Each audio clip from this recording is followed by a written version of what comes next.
ఓం శ్రీ గురుభ్యో నమః. శ్రీమాత్రే నమః. దుర్గే స్మృతా హరసి భీతిమచేదంతో స్వస్థై స్మృతా మతిమతీవ శుభాం దదాసి.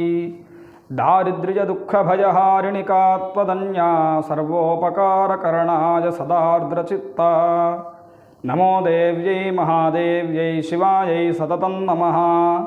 నమః ప్రకృత్యై భద్రాయై నిజతాః ప్రణతాస్మతాం. యా దేవీ సర్వభూతేషు మాతృరూపేణ సంస్థితా. నమస్తస్యై నమస్తస్యై నమస్తస్యై నమో నమః. ఆస్తిక మహాజనులందరికీ కూడా విజ్ఞప్తి.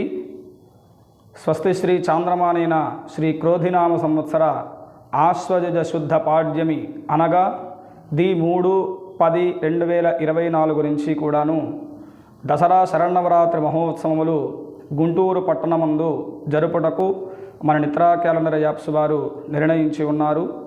ఇందులో భాగంగా శతచండీ కార్యక్రమాన్ని చేయాలి అని చెప్పి నిర్ణయం చేసి ఉన్నారు.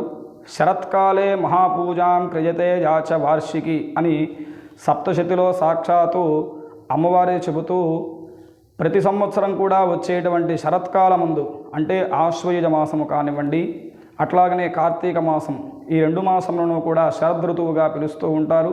ఈ శరదృతువే శరత్కాలము. అందులో మొట్టమొదటిగా వచ్చేటువంటి 10 రోజులు కూడా అమ్మవారికి చాలా ప్రీతిపాత్రమైనటువంటివి. ఎవరైతే సంవత్సరంలో వచ్చేటువంటి ఈ శరత్కాల యందు నన్ను భక్తి శ్రద్ధలతో పూజిస్తూ ఉంటారో సర్వబాధా వినిర్ముక్త ధనధాన్య సుతాన్విత మనుష్యో మత్ప్రసాదేన భవిష్యతి నసంశయ అంటూ సమస్త బాధలన్నీ కూడా వారికి తొలగింపబడతాయి. అట్లాగనే సమస్త అభీష్టములన్నీ కూడా నెరవేరుతాయి నా యొక్క పరిపూర్ణమైనటువంటి అనుగ్రహంతో అని అమ్మవారు సాక్షాత్తు సప్తశతిలో చెప్పి ఉన్నారు.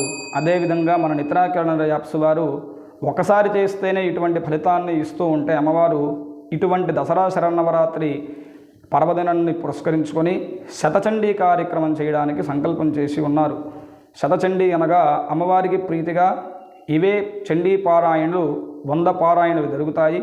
అట్లాగనే తద్దశాంశం అనగా 10 చండీ హోమములు కూడా జరపడానికి సంకల్పం చేసి ఉన్నారు.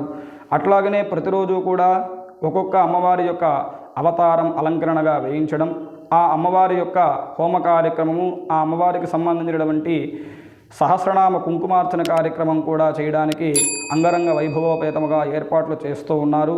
కావున ఆస్తిక మహాజనులందరూ కూడా అత్యద్భుతంగా జరగబోయేటువంటి ఈ దేవీ శరన్నవరాత్రి ఉత్సవంలో పాల్గొని అమ్మవారి యొక్క పరిపూర్ణమైనటువంటి అనుగ్రహాన్ని పొందవలసిందిగా విజ్ఞప్తి చేస్తూ ఉన్నాం. మంగళం మహత్, శుభం భూయాత్.